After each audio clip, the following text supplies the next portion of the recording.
Hello guys, in this video I'm going to show you how to avoid congestion charge zones on the Sygic application.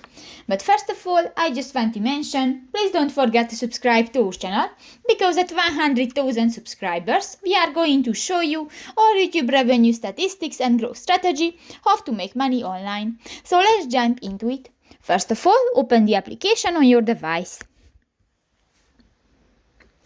New, click to the three lines at the upper right corner of the screen and go to the settings option. In the general section, click to the route planning and navigation, and in the route options section you can find the third button, the avoid congestion charge zones.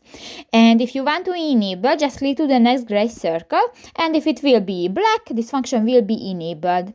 And done. So that's pretty much it for this video, guys. See you in the next one. Bye bye.